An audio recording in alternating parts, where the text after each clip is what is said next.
Welcome student. संस्कार college की YouTube channel पर आपका हार्दिक स्वागत है। हम अभी तक जाइलम की बात कर चुके हैं। अब जो हम बात करने वाले हैं वो हम बात करने वाले हैं फ्लोएम की।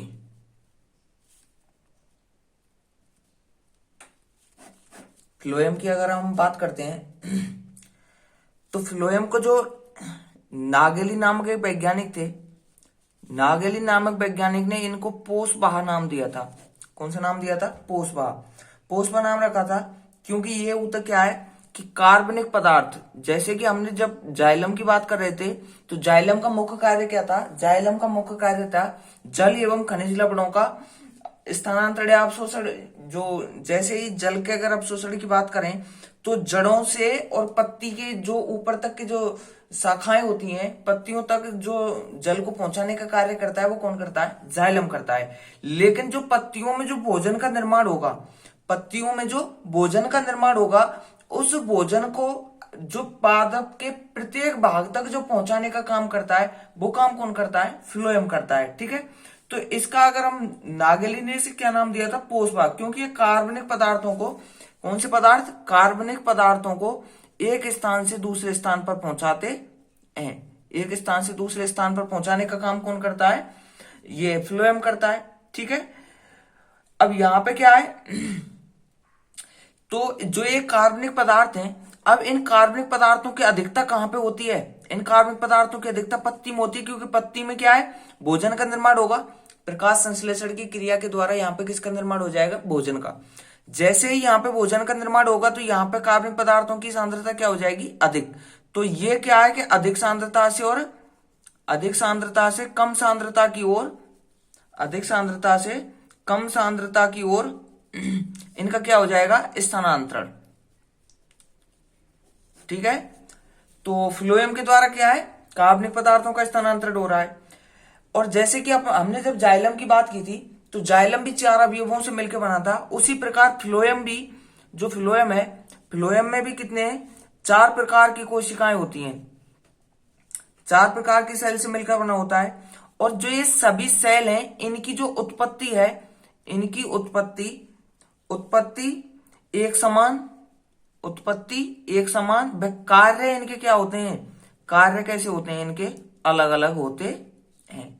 कार्य क्या होते हैं इनके? अलग अलग। ठीक है, तो फ्लोएम कितनी प्रकार की कोशिकाओं से मिलकर बना है? 4 प्रकार की कोशिकाओं से मिलकर बना है। इनकी उत्पत्ति एक समान है। वह अगर मैं इनके कार्य की बात करूं तो इनके कार्य कैसे हैं? अलग अलग हैं। ठीक है, तो मैं सबसे पहले जो बात करने वाला हूं वो मैं बात करता हूं कि 4 प्रकार के जो इनके अवयव हैं, ये 4 प्रकार के अवयव कौन से हैं। ठीक है, तो पहले की अगर मैं बात करूं तो पहला है इसका चालनी तत्व, जिसे सीव एलिमेंट अपन बोलते हैं। ठीक है, तो पहला कौन सा है? चालनी तत्व, सीव एलिमेंट। और जो ये चालनी तत्व है ये भी 2 प्रकार के हैं। तो पहले की अगर हम बात करें तो पहले है सीव सेल्स, चालनी कोशिका। पहले है चालनी कोशिका और दूसरे हैं सीव ट्यूब्स, चालनी नलिका। दूसरे कौन से हैं? चालनी नलिका। ठीक है, तो पहले हो गए इसके चालनी तत्व। दूसरे की अगर मैं बात करूं तो दूसरे हैं सहकोशिकाएं, दूसरे हैं सहकोशिकाएं, कॉम्पेनियन सेल्स। ठीक है, और जो इसके थर्ड हैं, थर्ड है इसका फ्लोएम पेरेन्काइमा,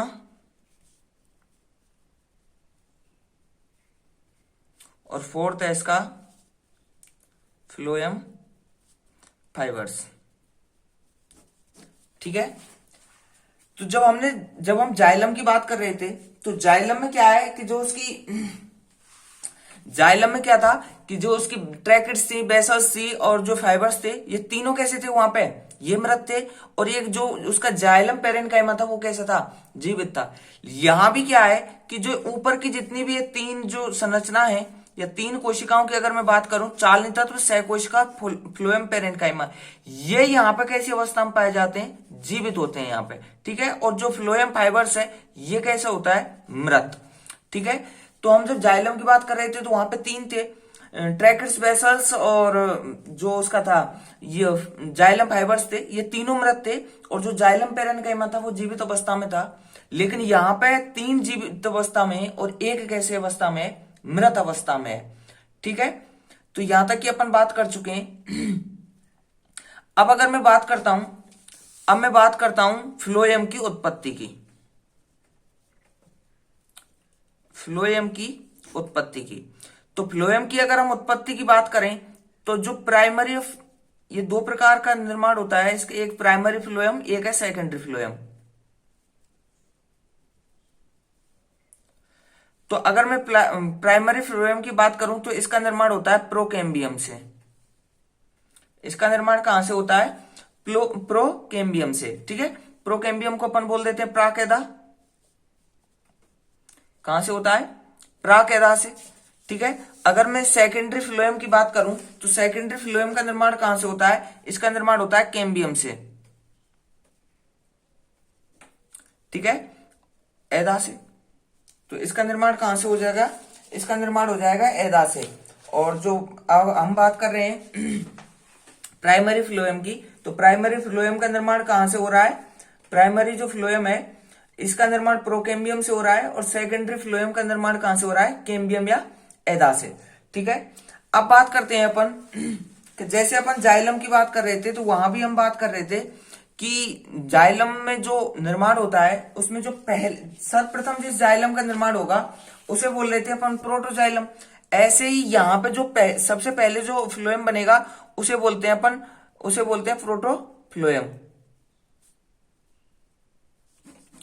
उसे क्या बोलते हैं अपन? प्रोटोफ्लोएम। और जो बाद में जिसका निर्माण होगा उसे अपन बोलेंगे मेटाफ्लोएम। उसे क्या बोलेंगे अपन? मेटाफ्लोएम। ठीक है, इसे अपन जो क्या है कि प्रोटो जो है इसे अपन आदि पोषभावी बोल देते हैं। इसे अपन आदि पोषभावी बोल देते हैं या आदि अभिदारू भी बोलते हैं, और इसे अपन बोलते हैं अनु अभिदारू। ठीक है, तो सर्वप्रथम जो फ्लोएम का निर्माण होगा उसे अपन क्या बोलेंगे? प्रोटोफ्लोएम। और जो बाद में जो निर्माण होगा उसे बोलेंगे अपन मेटाफ्लोएम। ठीक है, इसे अपन आदि अभिदारू, इसे अपन अनि अभिदारू भी बोलते हैं।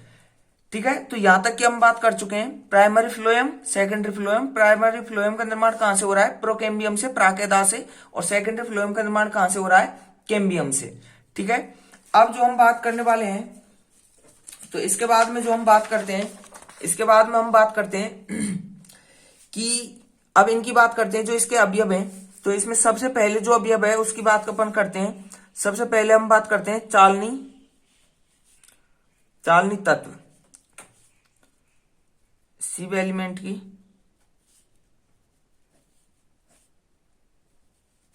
ठीक है, तो पहले हम जो बात करने वाले हैं वो सीव एलिमेंट चालनी तत्व की बात करते हैं।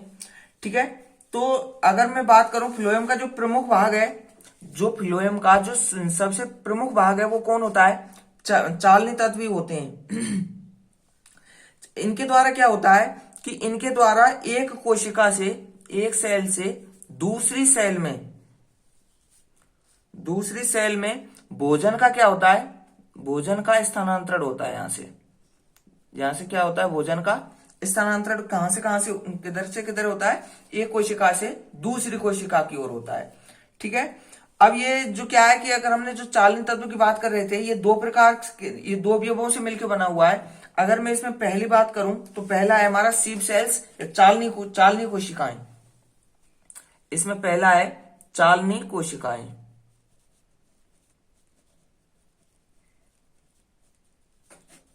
जिसे अपन बोलते हैं सीव सेल्स। ठीक है, तो ध्यान रखना जो ये चालनी कोशिकाएं हैं ये टेरिडोफाइट्स एवं जिम्नोस्पर्म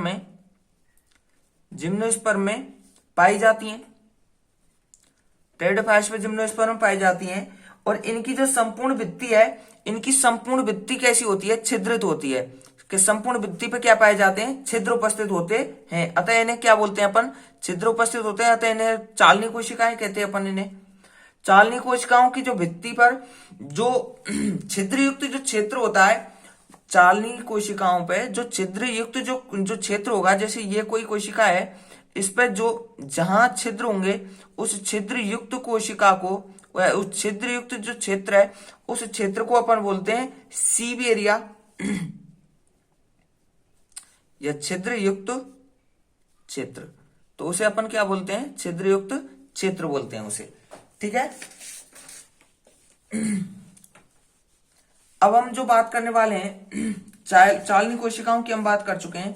इसके बाद जो हम बात करेंगे, इसके बाद हम बात करते हैं सेकंड नंबर पे जो बात करते हैं, वो बात करते हैं अपन सीप ट्यूब्स की, चालनी नलिकाओं की। ठीक है। तो चालनी नलिकाओं की बात करें तो ये क्या है कि ये लंबी एवं नली के समान होती हैं, लंबी एवं नली के समान होती हैं। इन कोशिकाओं पे क्या है, ये जो कोशिकाएं हैं, इन कोशिकाओं की जो भित्ति है, इन कोशिकाओं की भित्ति सेल्यूलोज की बनी होती है। इन कोशिकाओं की भित्ति किसकी बनी होती है? सेल्यूलोज की बनी होती है। और जो ये कोशिकाएं हैं, इन कोशिकाओं का निर्माण जो इनके जो सिरे हैं, इनके सिरे आपस में जुड़कर, आपस में जुड़ने से इन, तो अगर चालनी नलिकाओं की बात करूं तो इन चालनी नलिकाओं का निर्माण कहां से होता है कि इनका निर्माण सिरों के आपस में जुड़ने से होता है। और ये क्या है कि ये एक, जैसे हमने जो हम बात कर रहे थे पहले जाइलम में भी बात की थी नलिका की, तो यहां पे क्या है कि जो ये कोशिकाएं हैं, अनेक कोशिकाएं एक के ऊपर एक व्यवस्थित होकर चालनी नलिकाओं का क्या करेंगे भाई? निर्माण करती हैं। तो इनकी जो भित्ति है वो कैसी होती है? छिद्रित होती है, छलनी के समान होती है। ठीक है। तो जो चालनी नलिकाएं हैं, इन पे दो प्रकार की पट्टिकाएं, जो यहां पे जो पट्टिकाएं हैं, जो प्लेट हैं, इन पे दो प्रकार की प्लेट पाई जाती हैं। पहली अगर मैं बात करूं सिंपल सी प्लेट, पहली सिंपल सी प्लेट। तो यहां पे क्या है कि यहां पे अगर मैं बात करूं, जैसे ये कोई कोशिका है, तो इसमें अगर एक ही स्थान पर अगर यहां पे प्लेट पाई जा रही है या अगर पट्टिकाएं पाई जा रही हैं, तो इसे अपन बोलेंगे सिंपल सी प्लेट। और सेकंड है कंपाउंड सी प्लेट। अगर एक से अधिक स्थानों पर अगर पट्टिकाएं पाई जा रही हैं, एक से अधिक स्थानों पर अगर पट्टिकाएं पाई जा रही हैं, तो इसे अपन क्या बोल देंगे? Compound sieve plate. ठीक है। तो यहां तक कि अब अभी तक हम बात कर चुके हैं। अगर मैं इन सीब प्लेट की बात करूं, तो जब ये परिपक्व अवस्था में आती हैं, तो इन चालनी नलिकाओं का केंद्रक क्या हो जाता है? इनका केंद्रक नष्ट हो जाता है। क्या नष्ट हो जाता है?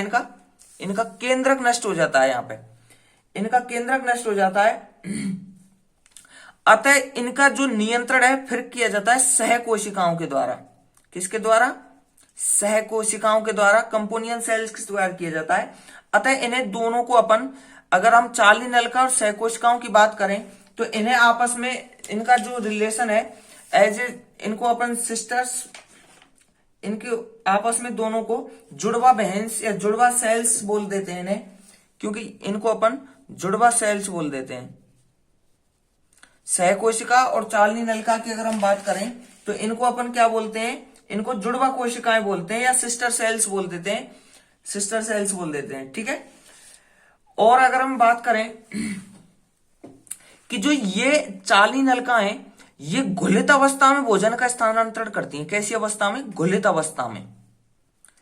अवस्था में क्या करती हैं? भोजन का अवशोषण करती हैं। ठीक है। घुलित अवस्था में भोजन का स्थानांतरण करती हैं।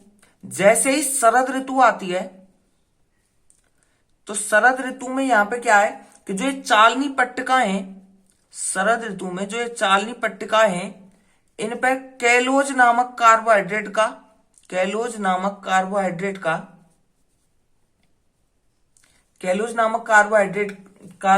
का जमाव हो जाता है। ठीक है, जो चाली नलिकाएं हैं इन पर शरद ऋतु में किसका जमाव हो जाता है?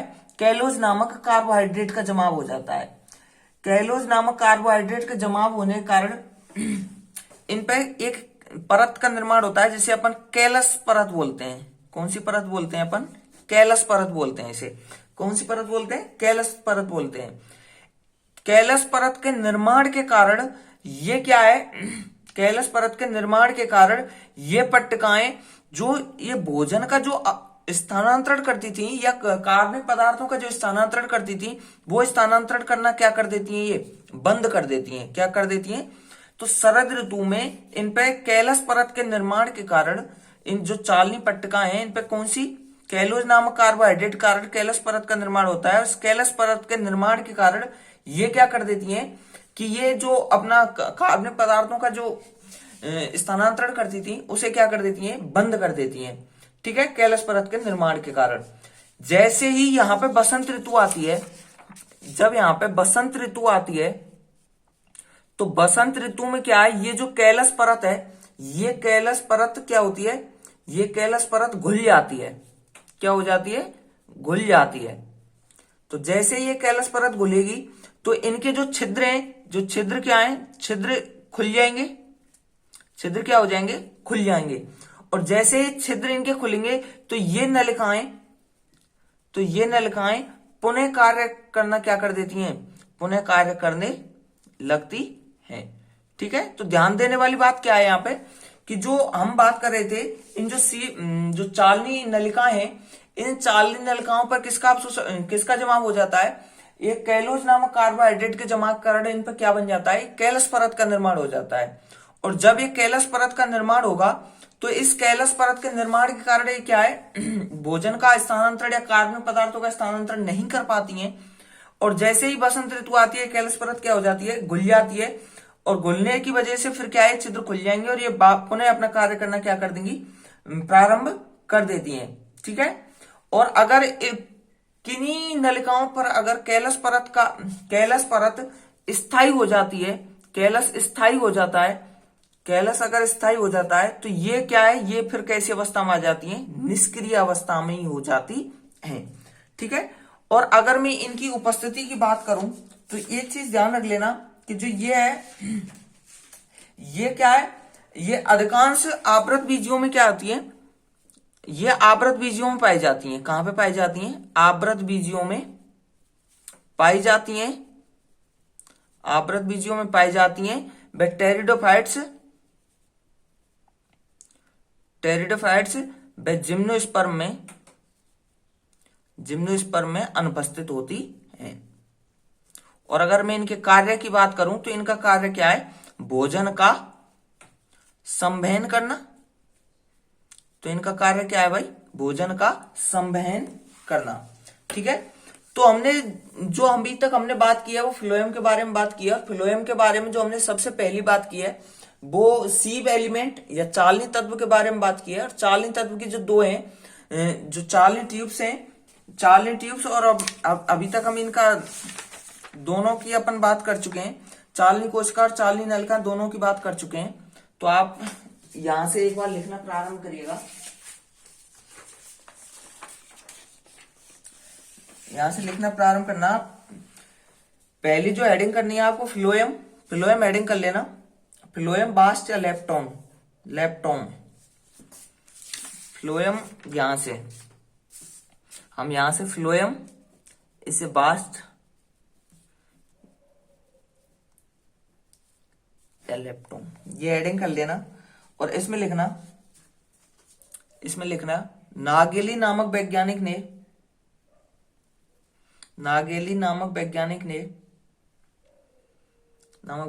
ने इस ऊतक का नाम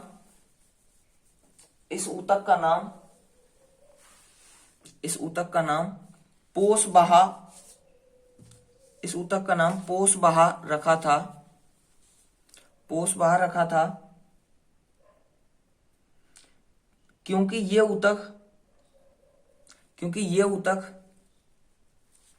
ये ऊतक पादप में कार्बनिक पदार्थों को, क्योंकि ये ऊतक पादप में कार्बनिक पदार्थों को एक स्थान से दूसरे स्थान पर स्थानांतरित करते हैं, दूसरे स्थान पर स्थानांतरित करते हैं।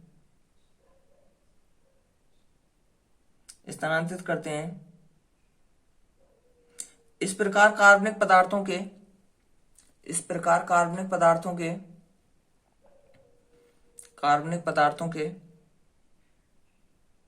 अधिक सांद्रता से कम सांद्रता की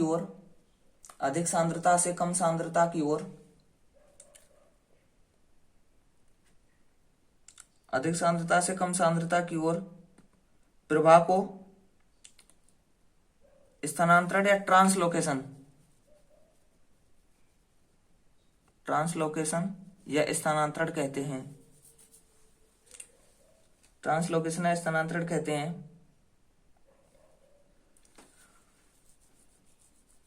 पे लिखना फ्लोएम निम्न 4 प्रकार की कोशिकाओं से मिलकर बना होता है।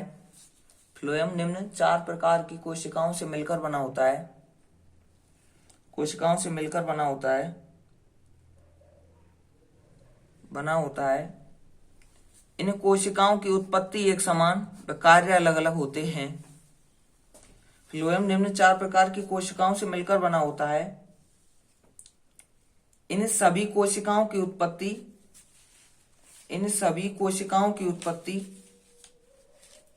उत्पत्ति एक समान परंतु कार्य अलग अलग होते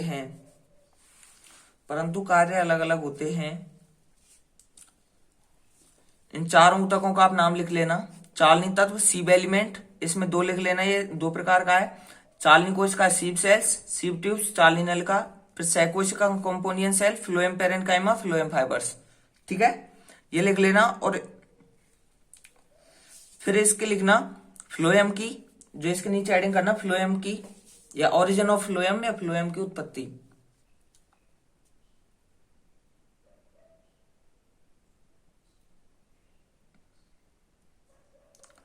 और इसमें लिखना प्राइमरी फ्लोएम की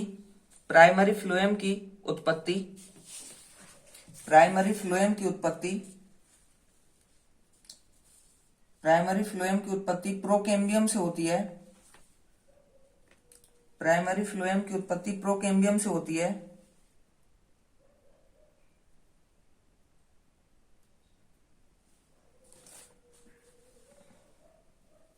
प्रोकेम्बियम से होती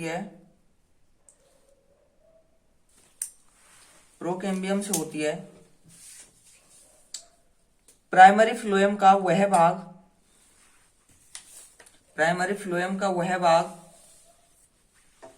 भाग जो सर्वप्रथम निर्मित होता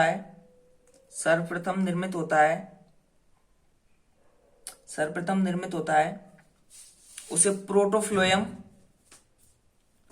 प्रोटोफ्लोएम या आदि अभिदारू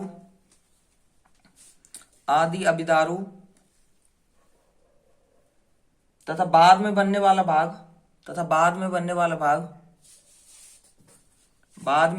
भाग मेटाफ्लोएम या अनुअभिदारू कहलाता है।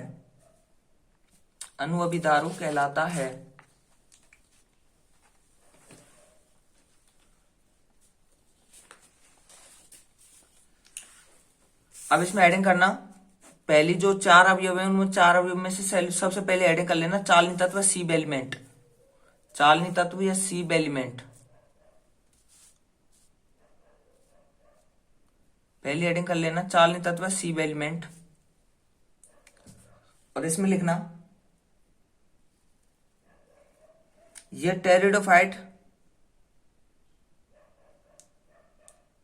चालनी तत्व या सीब एलिमेंट में लिखना ये एक कोशिका से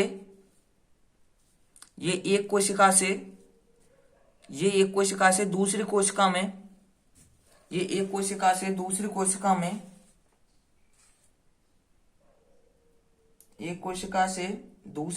में भोजन स्थानांतरित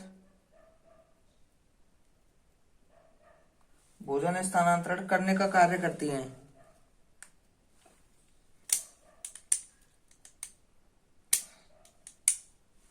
स्थानांतरण करने का कार्य करती हैं। और इसमें अब चालनी तत्व में पहले हेडिंग कर लेना, चालनी कोशिकाएं सीप सेल्स।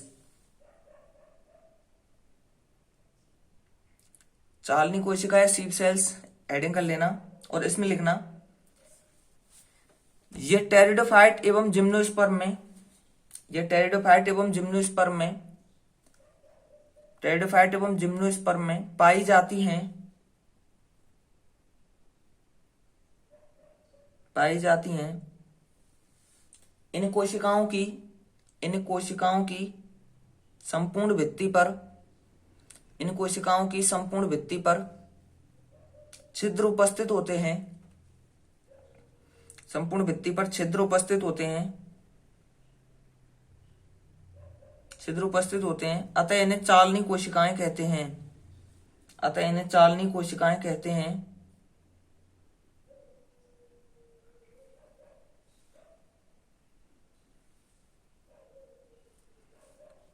चालनी कोशिकाओं की भित्ति पर, चालनी कोशिकाओं की भित्ति पर छिद्रयुक्त क्षेत्र को सीब एरिया, चालनी कोशिकाओं की भित्ति पर छिद्रयुक्त क्षेत्र को sieve area, sieve area, sieve area कहते हैं, सीब एरिया कहते हैं। नेक्स्ट हेडिंग करना सीप ट्यूब्स। ये एक बार ऐसे बनाना चाहें तो ये इसके टी एस है। अगर हम टी एस काटें, T S of sieve cells की। नेक्स्ट हेडिंग करना सीप ट्यूब्स, चालनी नलिका।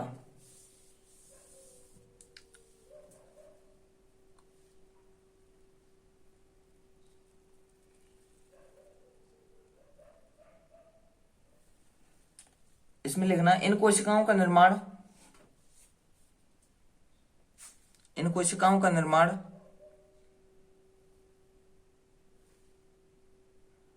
या फिर पहले लिखना सीप ट्यूब्स लंबी, सीप ट्यूब्स लंबी एवं नली के समान होती हैं।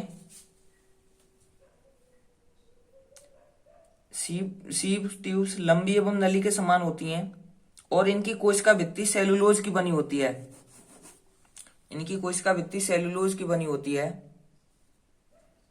सेलुलोज की बनी होती है। फिर लिखना नेक्स्ट इन कोशिकाओं का निर्माण, इन कोशिकाओं का निर्माण, इन कोशिकाओं का निर्माण, कोशिकाओं का निर्माण सिरों के आपस में, सिरों के आपस में जुड़ने से होता है। इन कोशिकाओं का निर्माण सिरों के आपस में जुड़ने से होता है।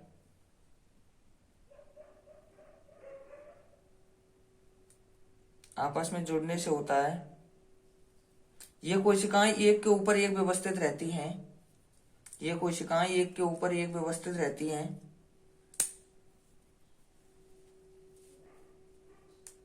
नेक्स्ट लाइन में लिखना इन कोशिकाओं की अनुप्रस्थ भित्ति में, इन कोशिकाओं की अनुप्रस्थ भित्ति में,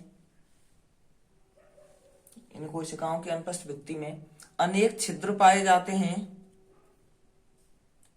अनेक छिद्र पाए जाते हैं, पाए जाते हैं जिससे इन कोशिकाओं की संरचना,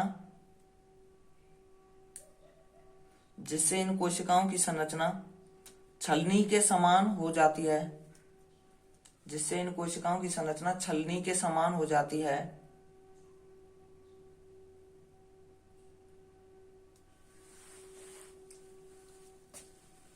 छलनी के समान हो जाती है। वह इन भित्तियों को, इन भित्तियों को चालनी पट्टिकाएं या सीब प्लेट्स कहते हैं। इन भित्तियों को सीब प्लेट या चालनी पट्टिकाएं कहते हैं, चालनी पट्टिकाएं कहते हैं। ये पट्टिकाएं सामान्यतः तिरछी होती हैं, ये पट्टिकाएं सामान्यतः तिरछी होती हैं।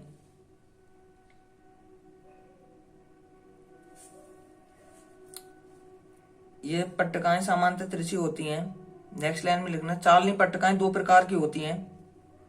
चालनी पट्टिकाएं दो प्रकार की होती हैं। फर्स्ट लिखना सिंपल सी प्लेट, और ऐसी एक संरचना बना के, और इसमें लिखना जब सीप ट्यूब में केवल एक ही स्थान पर, जब चालनी नलिकाओं में केवल एक ही स्थान पर चालनी पट्टिकाओं का, या चालनी पट्टिकाएं एक ही स्थान पर चालनी पट्टिकाएं उपस्थित होती हैं, तो इसे सिंपल सी प्लेट कहते हैं। और इसमें सेकंड लिखना कंपाउंड सी प्लेट ऐसा बना लेना। और इसमें लिखना इसमें एक से अधिक स्थानों पर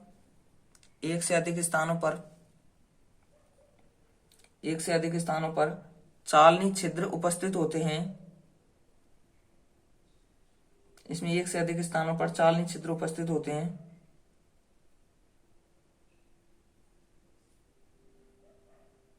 नेक्स्ट लाइन में लिखना कोशिका द्रव छिद्रों से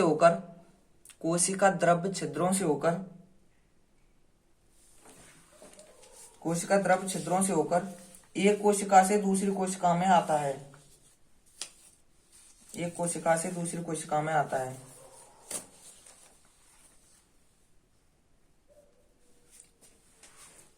नेक्स्ट लाइन में लिखना परिपक्व अवस्था में चालनी नलिकाओं का केंद्रक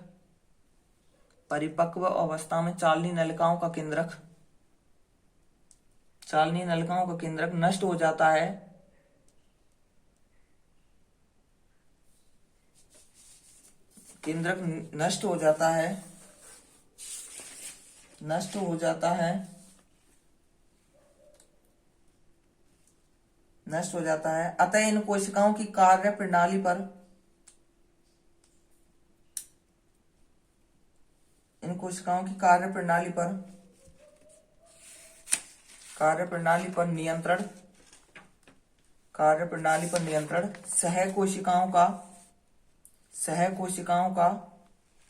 नियंत्रण सह कोशिकाओं का होता है।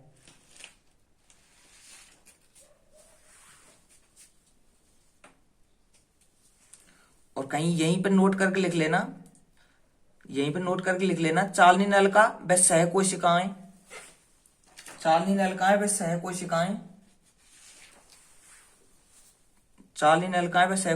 जुड़वा सेल्स या सिस्टर सेल्स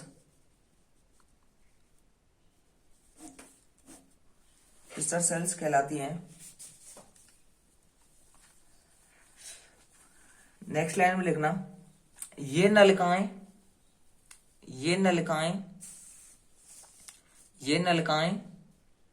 भोजन का गुलित अवस्था में स्थानांतरण करती हैं।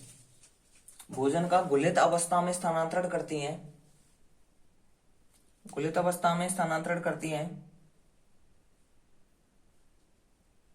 अवस्था में स्थानांतरण करती हैं। नेक्स्ट लाइन में लिखना शरद ऋतु में चालनी पट्टिकाओं पर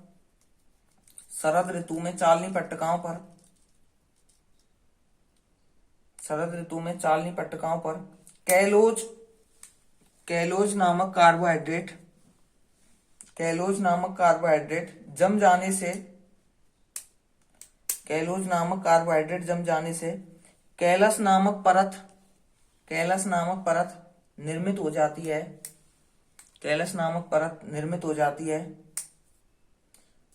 इस कारण चालनी पट्टिकाएं अपना कार्य कम या बंद कर देती हैं।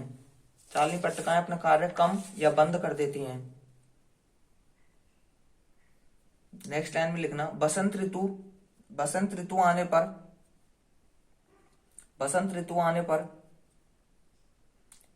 कैलोज की परत घुल जाती है।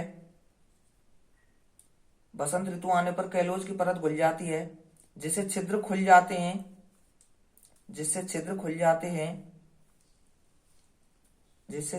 जाते हैं एवं नलिकाएं पुनः कार्य करने लगती हैं।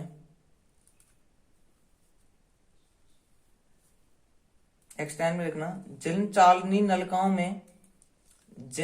नलिकाओं में कैलोज स्थायी हो जाता है, जिन चालनी नलिकाओं में कैलोज स्थायी हो जाता है वे नलिकाएं निष्क्रिय हो जाती हैं।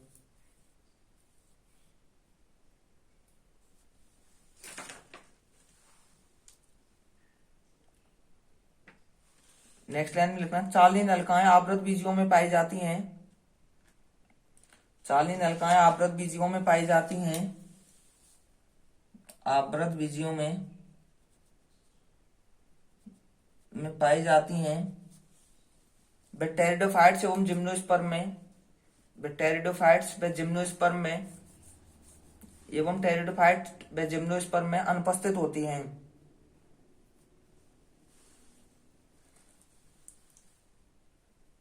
और इनके कार्य लिख लेना, कार्य है भोजन का संवहन करना, इनका कार्य है भोजन का संवहन करना। तो इससे जो अब अपन फ्लोएम की बात कर चुके हैं, फ्लोएम में अभी हमने जो बात की है इसकी जो उत्पत्ति कैसे होती है, और इसमें से जो इसका एक अवयव है चालनी तत्व सीव एलिमेंट की अपन बात कर चुके हैं। अब जो हम नेक्स्ट बात करेंगे वो नेक्स्ट वीडियो में करेंगे। तब तक के लिए धन्यवाद।